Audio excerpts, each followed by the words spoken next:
¿Qué tal, jóvenes? Bienvenidos a una nueva clase de economía en su ciclo semestral UNI. Yo me llamo Víctor Pariona, y en este caso vamos a trabajar conmigo el tema de necesidades y bienes. Muy bien, como repito, este es tu ciclo semestral UNI. Vamos a trabajar la semana 3 y bueno, vamos a desarrollarla con mi persona. Muy bien, vamos a tratar de trabajar de la mejor manera. Así que iniciemos. Muy bien. Comencemos. Comenzamos preguntándonos qué cosa es una necesidad, ya que nuestro tema tiene que ver con dos cosas: qué cosas son las necesidades y qué cosas son los bienes. Bueno, lo primero es preguntarse qué cosas son las necesidades. Las necesidades son carencias de tipo fisiológico o psicológico. Esto significa que las necesidades son aquellas sensaciones en donde uno percibe que le falta algo, y que ese algo que no falta normalmente son recursos económicos. Bueno, acá dice que son de tipo fisiológico y psicológico. Lo que pasa es que a veces necesitamos comida o a veces necesitamos afecto. Puede ser de diferentes tipos.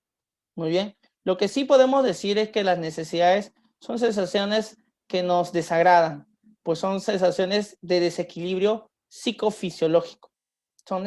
Las necesidades son sensaciones desagradables. También vamos a decir que toda necesidad va unida por un deseo. La necesidad tiene dos dimensiones: la parte de sensación de carencia y la parte de deseo. La necesidad como sensación de carencia es que la necesidad es una situación donde sientes que algo te falta, pero acompañado a eso tú imaginas qué cosa podría eliminar tu necesidad, y ahí estás deseando.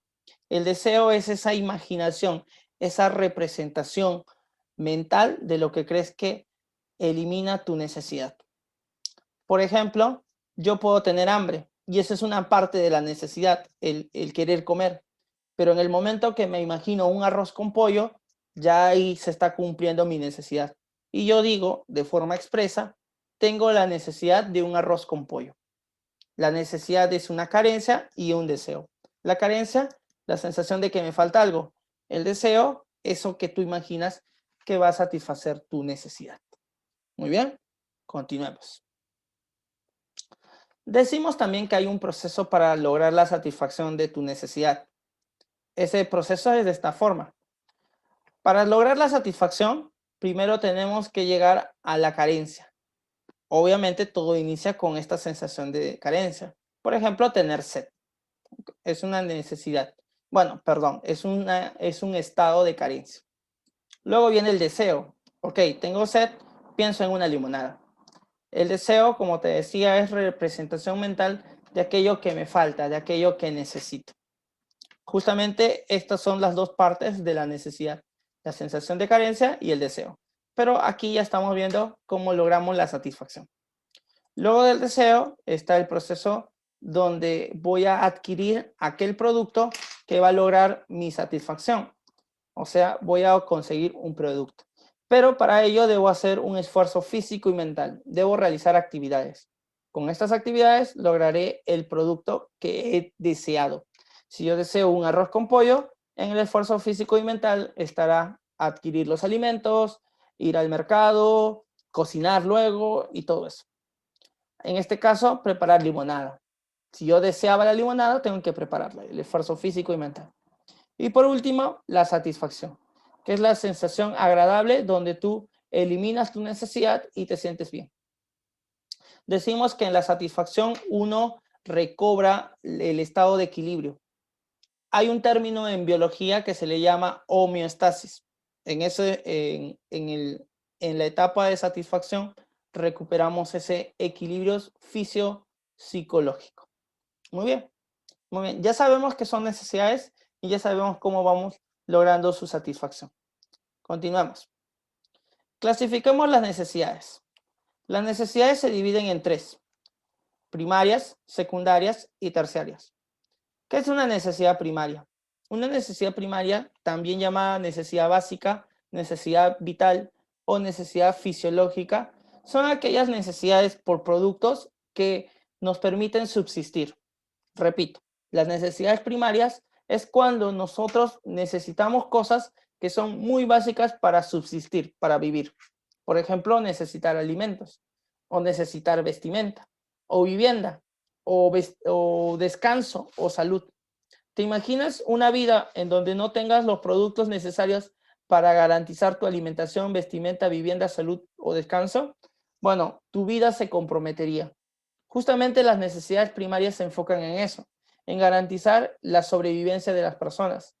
Dice, el que tiene una necesidad primaria, tiene una necesidad por un producto que es recontra básico para su vida. Por eso también le llaman necesidades básicas. En cambio, una necesidad secundaria, también llamada necesidad social o general, es una necesidad que mejora su estándar de vida. Ya no le permite solo subsistir, sino mejorar su nivel de vida. Las necesidades secundarias son las necesidades por objetos o por cosas que van a mejorar nuestro estándar de vida en la sociedad. Por ejemplo, la necesidad por educarnos, que mejorará tu nivel de vida. Por ejemplo, el ir a la universidad. La necesidad por hacer deporte, por viajar, por tener acceso a internet, por tener acceso a la cultura, por trabajar en un buen lugar, por tener un móvil con que comunicarme o por tener una necesidad de tener un auto para transportarme todos los días. Son necesidades que mejoran tu nivel de vida, que permiten un alto estándar de vida. Esas son las secundarias. Y las necesidades terciarias son las necesidades que se relacionan con el ego, la vanidad. Las necesidades terciarias no satisfacen en sí una necesidad, sino que satisface tu deseo por sentirte mejor en comparación con los demás. Las necesidades terciarias, también llamadas suntuarias o superfluas, te permiten sentirte a ti mejor que otros debido a que tú tienes algo que los demás no tienen. Y justamente se le llama suntuarias y superfluas por eso. Los suntuarios, lo de mucho valor, lo de muy alto costo. Y si tú quieres satisfacer necesidades terciarias, tienes que pagar mucho dinero. Y lo superfluo es aquello que es superficial o banal. Por lo tanto, si tú satisfaces necesidades terciarias, es por un tema de vanidad. Pongamos un ejemplo. Imagínate que una persona te dice que necesita comer. Bueno, profesor, eso es una necesidad primaria. Es cierto, pero ¿qué pasa si esta persona te dice, necesito comer en un restaurante de 5 tenedores, en un restaurante lujoso? Yo no puedo comer en cualquier lugar, te dice. Bueno, entonces él tiene una necesidad terciaria, porque ya se relaciona más con su ego y con su vanidad, y no tanto con su necesidad de su organismo. Planteamos otro ejemplo. Imagínate que una persona dice, oye, necesito un auto. Bueno, yo necesito un auto para trasladarme o para sacarle provecho a través del trabajo, haciendo taxi, por ejemplo. Si eso es, pues se convierte en una necesidad secundaria el tener un auto. Pero esta persona te dice, no, yo necesito un auto de último modelo de marcas como Ferrari, Audi o Lamborghini u otra marca lujosa. Si eso te dice, bueno, entonces está teniendo una necesidad terciaria. ¿Por qué necesidad terciaria? Porque el auto no le sirve para el transporte, sino para sentirse mejor. Así que las necesidades terciarias elevan el ego y la vanidad de las personas. Aquí nos dan algunos ejemplos, como el reloj de oro, un auto último modelo o un viaje lujoso en primera clase. Bueno, son ejemplos. Muy bien, continuamos. Aparte de la clasificación de las necesidades, tenemos también ciertas características que hay que mencionar. Por ejemplo, las necesidades son ilimitadas en número. ¿Qué significa que son ilimitadas en número? Significa que son incontables. Las necesidades son ilimitadas en número porque hay una cantidad enorme de necesidades que no podemos contar. Son incontables, son infinitas. Por eso también se le llama a esta característica ley de la infinitud, porque hay muchas de estas necesidades. Acá viene la pregunta, ¿y por qué hay muchas necesidades? Bueno, hay bastantes necesidades debido a que la sociedad avanza, crece. Las necesidades avanzan a la medida de que la sociedad progresa, porque el hombre va creando más y más necesidades. Es algo que ni siquiera nos damos cuenta, ni siquiera lo percibimos, pero la sociedad va avanzando y con el avance de la sociedad van creando nuevas necesidades. ¿Así? Sí. Hace 10 años no era una necesidad tener un celular y menos un smartphone con acceso a internet y redes sociales. Hoy sí es una necesidad. Hace 30 años no era necesidad que en tu casa tengas internet. Hoy sí es necesario. Las necesidades van aumentando con el transcurso de la sociedad. Ley de infinitud ilimitadas en número. Primera característica. Segunda característica. Las necesidades son limitadas en capacidad. Limitadas en capacidad significa que las necesidades tienen un límite al ser satisfechas, que nuestro organismo tiene un punto de saturación. Nadie puede satisfacer una necesidad exclusiva en un momento hasta el infinito. Cuando logramos el proceso de satisfacción, esto tiene un límite o, como le llamamos también, saturabilidad. Por ejemplo, el comer. Quiero comer un arroz chaufa. Muy bien, como un arroz chaufa. Correcto. Pero no voy a comer 2 arroz chaufas, o 3, o 4, porque la idea es que mi organismo va a llegar a un punto de saturación. El organismo tiene un límite, dice, a alcanzar. Justamente un economista como Hermann Gossen, alemán, economista del siglo XIX, planteaba esta ley, la ley de Gossen, que dice que a medida que se satisface la necesidad, el deseo decrece. Esto quiere decir que mientras consumo el producto que logra mi satisfacción, menos deseo por el producto tengo. Mientras tomo más vasos con agua, menos deseo por agua tengo. O sea que en algún momento va a llegar a un punto de saturación, un punto límite. Nadie puede satisfacer una necesidad en un momento hasta el infinito. Siempre hay una saturación. También le llaman ley de saturabilidad o ley de utilidad marginal decreciente. ¿Muy bien? Correcto. Continuamos. Otra característica de las necesidades es que son sustituibles en su satisfacción. Son sustituibles en su satisfacción significa que hay muchas necesidades, que hay bastantes necesidades, pero que no necesariamente se pueden satisfacer de una sola manera. Lo sustituible no es la necesidad, sino lo sustituible es la forma como logramos satisfacerlas. No hay una sola manera de satisfacer una necesidad. Por ejemplo, un joven tiene sed, pues quiere una gaseosa, pero no tiene el dinero, así que se conforma con el agua. ¿Qué sabemos de aquí o qué entendemos aquí? Que el hombre busca sustitutos. El hombre busca nuevas formas de satisfacer necesidades. A esto también le llamamos ley de equivalentes económicos, porque lo que hace el hombre es simplemente buscar sustitutos, buscar una forma diferente y más efectiva de satisfacer una necesidad. Bueno, yo quiero tener un auto, pero no me alcanza el dinero. ¿Me quedaré con la necesidad insatisfecha? No, me compro una moto. Por lo tanto, el comprarme una moto es buscarle un sustituto. Sí, ley de equivalentes económicos. El hombre busca sustitutos a sus necesidades. Eso es también algo que se cumple en nuestra realidad. Veamos otra. Otra característica son que las necesidades son complementarias en su satisfacción. ¿De qué se trata esto? Esto se trata de que las necesidades están interconectadas, que las necesidades se relacionan unas con otras.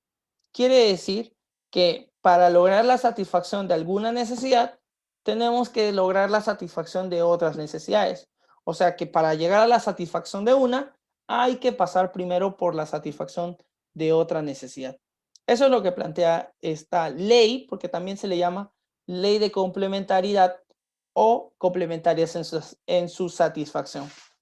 Pongamos un ejemplo. Para ingresar a la uni, que es tu necesidad, primero tienes que estudiar. Para estudiar te tienes que inscribir en una academia. Para estudiar necesitas un lugar especial donde estudiar. Para estudiar necesitas horas de descanso. Para estudiar necesitas libros. En general, para estudiar necesitas satisfacer otras necesidades, incluso cosas como comer o dormir. Entonces, Para llegar a ingresar a la universidad, primero tengo que cumplir otras necesidades. ¿Ves que las necesidades están complementarias? O bueno, perdón, están complementadas. Eso quiere decir que para lograr el ingreso, primero tienes que satisfacer otras necesidades. Y bueno, es así. Muy bien. Como dice, para ir a la playa necesito todos estos elementos, por ejemplo. Muy bien, continuamos.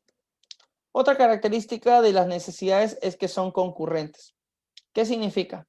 Las necesidades son concurrentes, significa que las necesidades aparecen varias al mismo tiempo. Esto significa que en un periodo determinado, en este momento, por ejemplo, hay muchas necesidades que aparecen en tu organismo.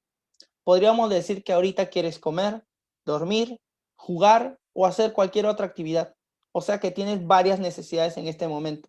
Pero a pesar de que tienes varias necesidades, decides estudiar. Sí, el hombre es un ser racional, por lo tanto puede decidir. Pero que sean concurrentes significa que hay muchas necesidades en este momento. Hay bastantes necesidades en este momento. Y que bueno, uno elige. Uno elige cuál satisfacerlas y cuál no.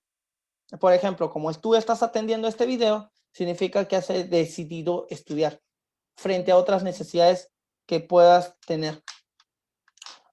Aquí también me gustaría mencionarte que cuando uno decide satisfacer una de las necesidades que tienes, estás dejando de lado la satisfacción de otras necesidades.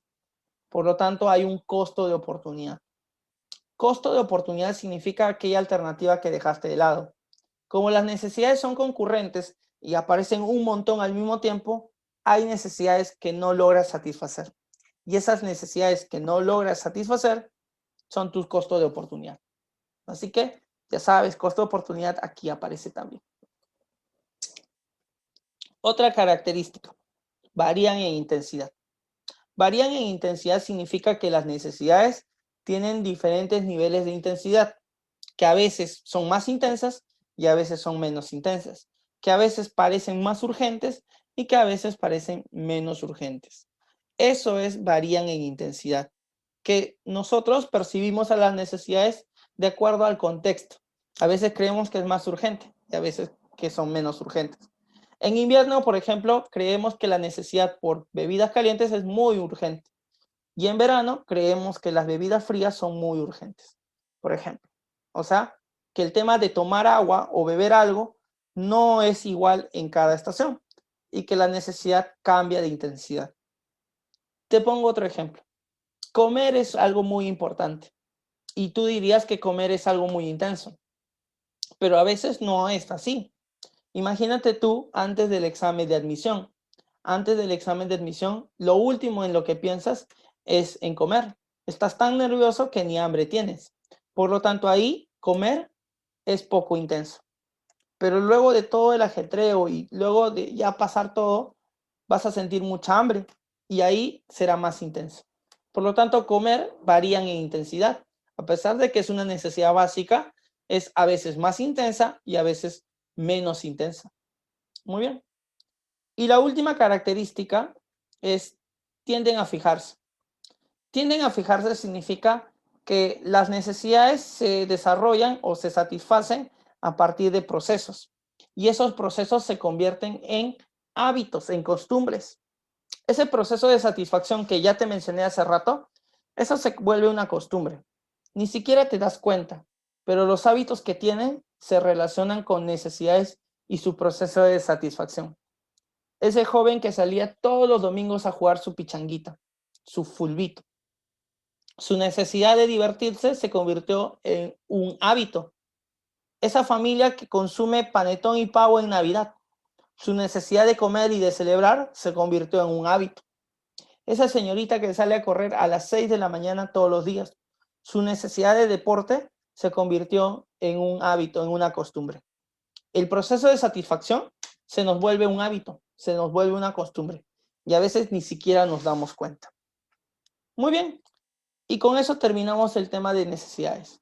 No te olvides que las necesidades son estas sensaciones de carencia donde nosotros percibimos que algo nos falta y en donde además de eso deseamos determinado elemento que nos permita satisfacer nuestras necesidades. Por ejemplo, tienes la necesidad de estudiar y deseas estar en la academia. Por ejemplo, eso es una necesidad. Yo necesito estar en la academia, dices, porque quiero ingresar a la universidad y por lo tanto, ¿no? Entonces son necesidades. Y ya sabemos que hay un montón de necesidades. Ahora vamos a hablar de los bienes. Los bienes tienen que ver con el tema de necesidades, porque los bienes son aquellos elementos u objetos que satisfacen tus necesidades. Los bienes son cosas, son elementos, son objetos que te permiten a ti la satisfacción de alguna necesidad. Como dice aquí, todo bien presenta un valor de uso o una utilidad. Los bienes, pues, son mi celular, mi laptop, mi camisa o en general todos los objetos que yo uso. Porque los bienes son aquellos elementos que me permiten la satisfacción de mi necesidad. Y obviamente, si es un bien, debe ser útil. Porque si no es útil, no es un bien. Si no es útil, no satisface necesidades. No tendría sentido entonces la palabra bien. Además, a eso se le llama valor de uso. Valor de uso a que el bien sirve, que el bien satisface alguna necesidad. Hagamos una pequeña clasificación. Los bienes libres y los económicos. Los bienes libres son aquellos bienes que son presentados por la naturaleza y que como característica mayor son abundantes. Los bienes libres son aquellos bienes o productos muy abundantes que están en el medio natural y son tan abundantes que no es necesario ser analizados por la economía, porque al ser tan abundantes no tienen dueño específico, no tienen valor de uso, perdón, no tienen valor de cambio, tienen valor de uso. Todos los bienes tienen valor de uso, pero no tienen valor de cambio, que significa que no tienen un precio en el mercado. Los bienes libres no tienen valor de cambio, no tienen precio, porque hay tanto de este bien que cualquiera lo puede adquirir. ¿Para qué pagarías por algo que puedes obtener gratis? Por ejemplo, el agua del mar, los rayos solares o el aire. Son elementos, son bienes tan abundantes que no requieren un propietario ni un precio y que tienen valor de uso. Los bienes libres no son analizados por la economía porque son tan abundantes que no tendría sentido su análisis.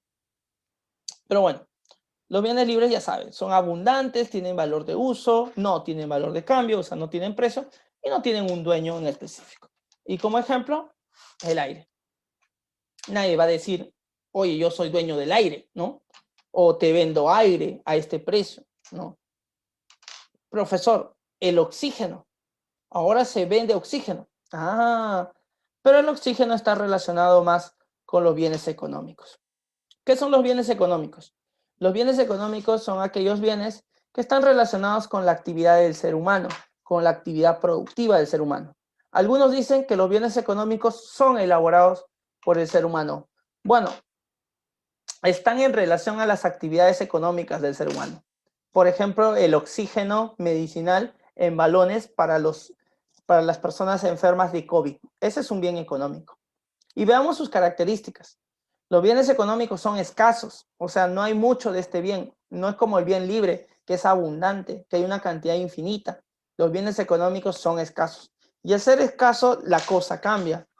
Tienen valor de uso, eso es cierto. Sirven, obviamente, porque son bienes y todos los bienes tienen o deben tener valor de uso. Tienen valor de cambio, quiere decir que tienen un precio. Los bienes económicos sí poseen un precio en el mercado. Sí hay mercados donde los puedes comprar y los puedes vender. Y de hecho, los bienes económicos sí tienen un dueño. Obviamente esa persona, ese dueño, es capaz de vender su producto. Tienen un propietario. Los bienes económicos se caracterizan por esas tres cosas. Son escasos, tienen valor de cambio y tienen dueño. Y eso es lo que los diferencia de los bienes libres. Nosotros en economía estudiamos a los bienes económicos. Bienes económicos como una laptop, como un libro o como el oxígeno que se está vendiendo en los mercados peruanos. Esos bienes económicos escasos con precio Esos son los que vamos a estudiar ahora. Así que hagamos una clasificación de bienes económicos. Pero vamos a hacer clasificaciones según algunos aspectos. Veamos. Por ejemplo, según su naturaleza. Los bienes económicos, según su naturaleza, se dividen en materiales o inmateriales. También le puedes llamar tangibles e intangibles, como quieras. Los bienes materiales son aquellos bienes que tienen existencia física, que los puedes percibir con tus sentidos. Son aquellos bienes que existen en la realidad. Por eso se le llaman materiales o tangibles. Puede ser un celular, puede ser un libro o algo que exista en tu realidad. En cambio, los bienes inmateriales o intangibles son ideas, son creaciones intelectuales. No es algo que exista en la realidad, porque son creaciones intelectuales, son ideas.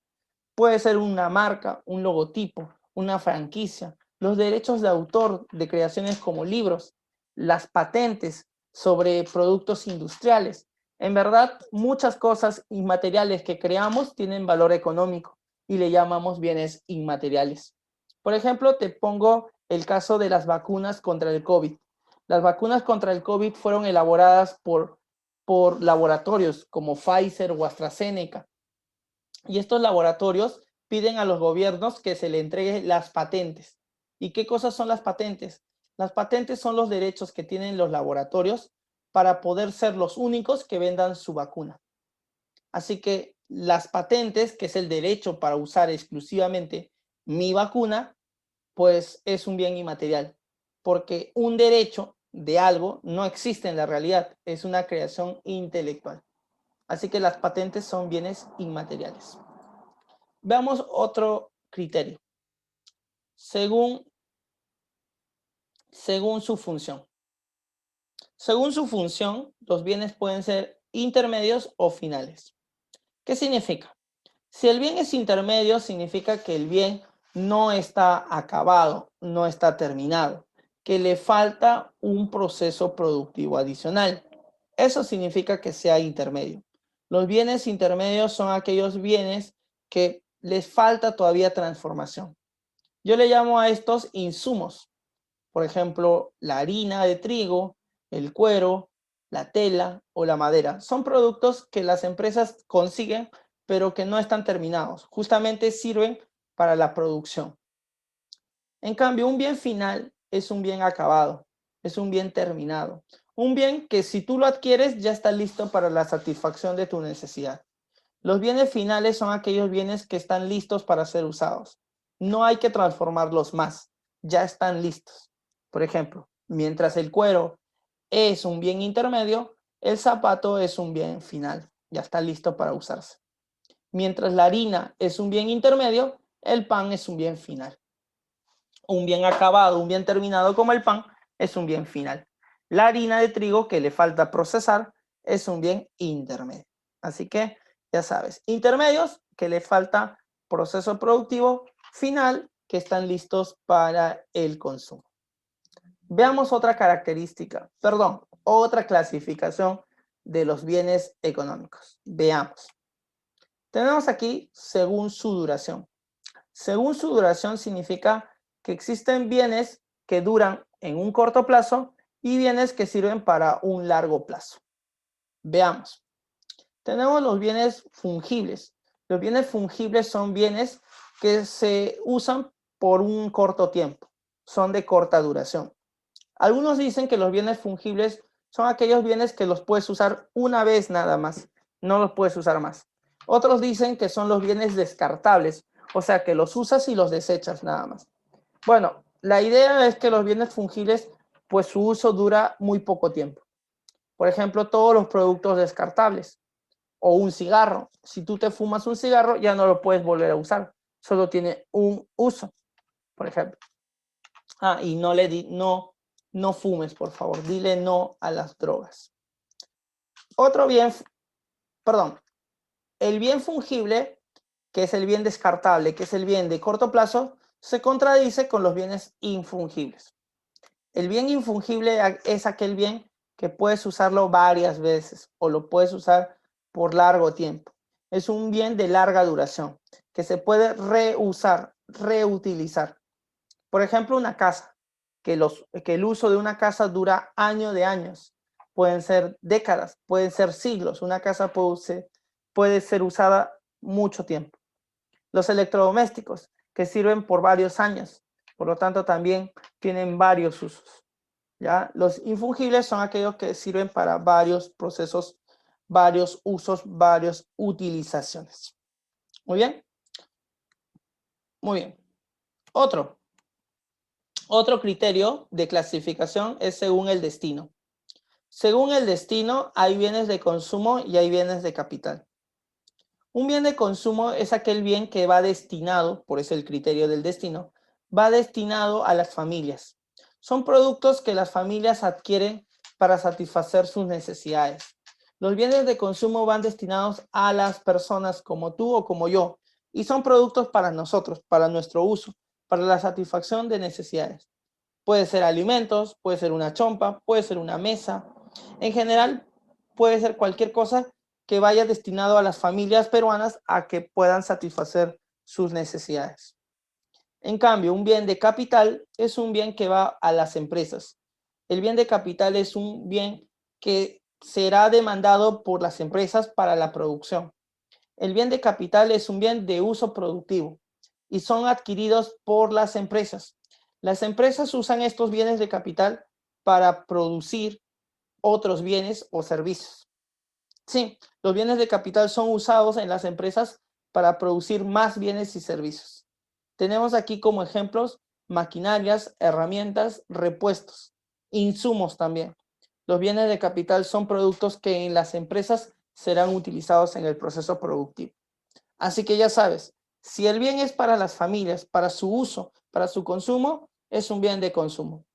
Si el bien es utilizado para la producción, para el proceso productivo, para generar más ganancias, es destinado a la empresa, entonces es un bien de capital.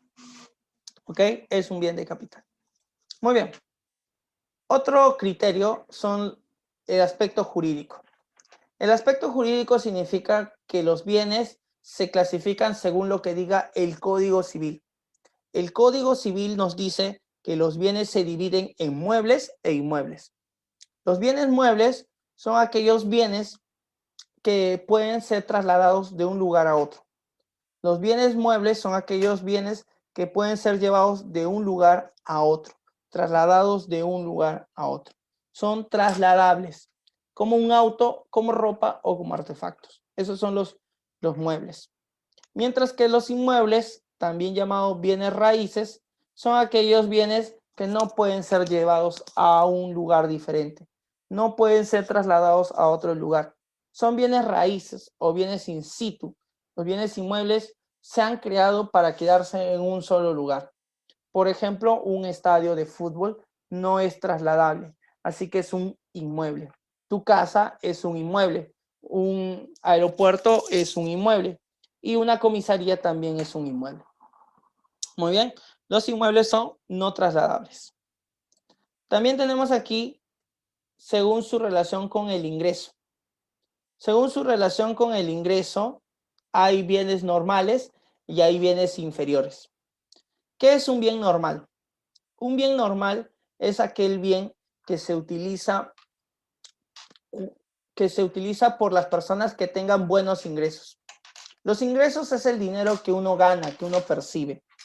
Y los bienes normales son de buena calidad, son productos buenos. Entonces, cuando uno gana más dinero, compra más de estos bienes. Los bienes normales, al ser productos de muy buena calidad, la gente siempre quiere comprarlos. Y cuando gana más dinero, pues los compra más. Y cuando ganas menos dinero, pues los compras menos. Por eso acá dice, a mayor ingreso, o sea, más dinero que gano, más los demandaré, más querré de estos productos. Por ejemplo, carne de pollo, mantequilla, ropa nueva o en general cualquier producto que tú consideres que es de calidad. Los bienes normales siempre son deseables porque son de buena calidad. En cambio, los bienes inferiores no son así. Los bienes inferiores son de baja calidad. Son productos que tienen un precio muy barato y que la gente de menores ingresos los compra. Los bienes inferiores son bienes de dudosa calidad y que, bueno, uno lo compra porque no tiene plata. Básicamente es así. En el caso de los bienes inferiores, las personas con menor dinero lo adquieren. Entonces aquí se cumple una regla. En el caso del bien inferior, si el ingreso de la familia sube, se compra menos inferiores o bienes inferiores. ¿Por qué, me dirás? Bueno, si yo me acostumbraba a comprar ropa usada y ahora gano más dinero, ya no compro ropa usada, compro ropa nueva. Por lo tanto, a mayor ingreso, ya no compro ropa usada. Menor demanda de bienes inferiores. A mayor ingreso, menor demanda de bienes inferiores. Eso es lo que va a pasar. En cambio, los bienes normales, como son de buena calidad, a mayor ingreso, mayor demanda de bienes normales. Ahora, tú sí percibes, la mayor cantidad de tus productos son bienes normales y son algunos pocos los inferiores. Por ejemplo, margarina, en comparación a la mantequilla, es inferior, y menudencia de pollo también, o ropa usada, como lo decía, ¿no? Son productos de menor calidad y que por el precio se consideran bienes inferiores. ¿Cómo me doy cuenta que es un bien inferior? Bueno, si ganas más dinero, ¿lo seguirías comprando? Si tu respuesta es sí, es un bien normal. Pero si tu respuesta es no, no lo seguiría comprando cuando gane más dinero, entonces es un bien inferior. Es un bien inferior. Muy bien. Los bienes inferiores, cuando ganas más dinero, ya no los quieres comprar. Son de baja calidad. Muy bien. Correcto. Ya para llegar a la última parte. Los bienes económicos según su relación entre sí. Según su relación entre sí, hay bienes complementarios y bienes sustitutos. ¿Qué es un bien complementario o conexo? Un bien complementario o conexo es un bien que se relaciona con otro bien y que juntos se pueden utilizar para satisfacer la misma necesidad. Los bienes complementarios son aquellos bienes de demanda conjunta. Es decir, compras uno, compras el otro y se usan en conjunto. Satisfacen la misma necesidad. Por ejemplo, el pan y la mantequilla satisfacen la misma necesidad, que es tu desayuno, y se compran en conjunto. Son bienes complementarios. Usas uno, usas el otro. Hay una regla que debes recordar aquí. Si el precio de un complementario sube, su otro complementario bajará su demanda. ¿Cómo sería esto? Llevémoslo al caso del pan. Si el precio del pan sube, digamos 50 céntimos por un pan, entonces la demanda de mantequilla va a bajar. ¿Por qué? Porque si el precio del pan sube, menos gente comprará pan. Y si menos gente compra pan, menos gente comprará mantequilla. ¿Para qué comprar mantequilla si no estás comprando pan? Entonces, justamente ahí se cumple esta regla. A menor precio de uno de los bienes complementarios, el otro bien complementario bajará su demanda. Esa es una regla. Veamos en los sustitutos. A los sustitutos se le llama sucedáneos. Son bienes que entre sí compiten. Son bienes de demanda rival, compiten. Es decir, son productos que o compras uno o compras el otro, pero no compras los dos. O uno o el otro. Es el caso del pollo y el pescado. O compras pollo o compras pescado para hacer tu almuerzo. Uno de los dos, pero no los dos, porque justamente son competencia, son sustitutos. Los bienes sustitutos compiten entre sí. Acá nos dice otro, por ejemplo, otro ejemplo, un té y un café, por ejemplo, ¿no? Ese también es un ejemplo de bienes sustitutos. Y también hay una regla. Si el precio del bien Y sube, la demanda del bien X también sube. Esto si en caso Y y X son sustitutos. Por ejemplo, si el precio del pollo sube, entonces se compra menos pollo. Si se compra menos pollo, la demanda de pescado subirá. Si pollo y pescado son complementarios y el pollo se vuelve más caro, entonces se compra más pescado. Justamente es lo que dice aquí. A mayor precio de un bien, su sustituto aumentará su demanda. Si el precio del pollo sube, entonces la demanda de pescado subirá, porque hay mucha gente que ya no querrá comprar pollo. Y eso es lo que va a pasar.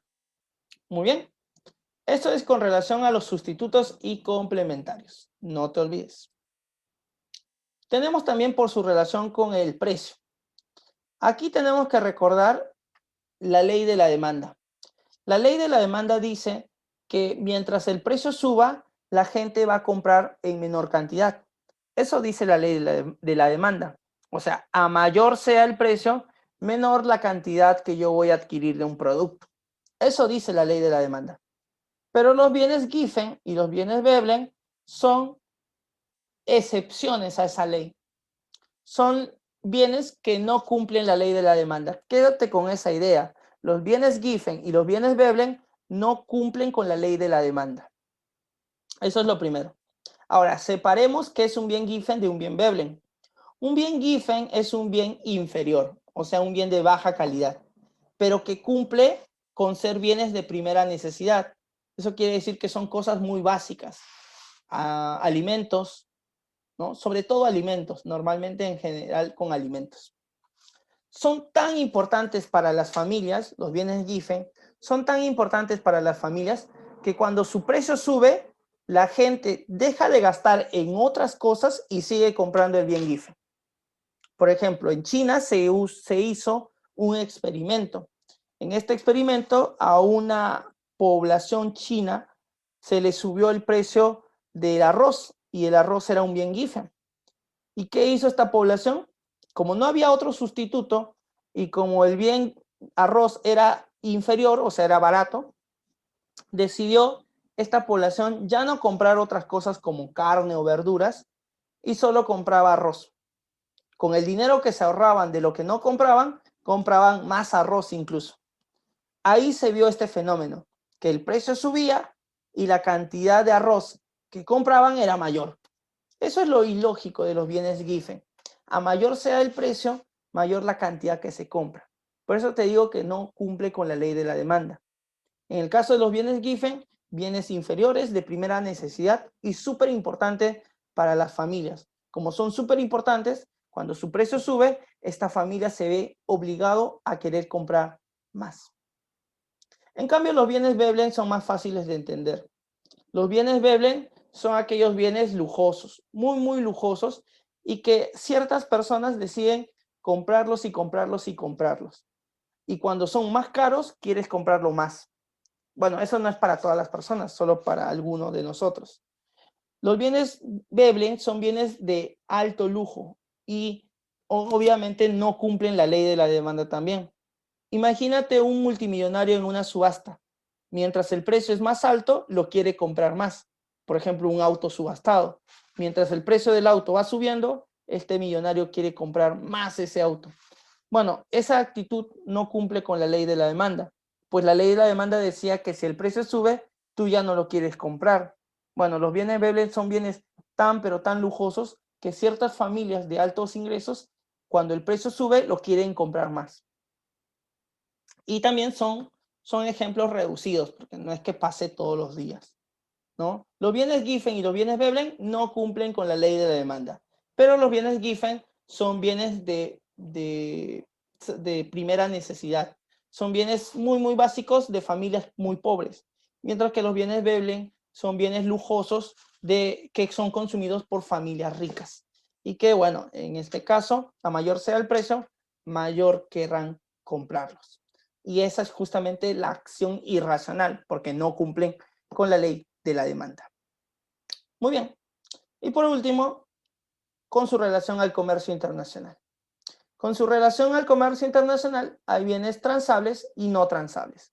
El bien transable es aquel bien que a nivel comercio con otros países se puede hacer comercio. Sean motocicletas, celulares, alimentos, vestimentas. Cualquier cosa que entre países se pueden comprar. Se puede comercializar. Los bienes transables, bienes que se pueden comprar entre países en comercio internacional. En cambio, un bien no transable es aquello que no se puede comprar o vender a nivel internacional.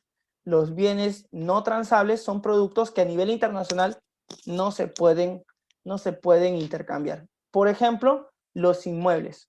Uno no puede vender o comprar casas y mandarlos al exterior. No es que voy a mandar casas a China. No, profe, casas armables, sí, pero esos son muebles. Los inmuebles son no transables, porque los inmuebles, el terreno más la vivienda, no se pueden trasladar de ningún de ninguna forma. Algunos dicen que los bienes no transables también son las drogas, porque a nivel internacional no se permite el tráfico de drogas. Y otros dicen que el patrimonio cultural del Perú también es bienes no transables, ya que no se puede vender ni guacorretratos, ni cerámicas, ni pinturas tampoco. Bueno, los no transables, aquellos que no se puede comercializar. Muy bien. Y con eso terminamos la clase del día de hoy. Muchas gracias por atenderme hasta aquí, chicos. Los oriento y los motivo a que sigan estas clases asincrónicas y que continúen con su preparación. Ya nos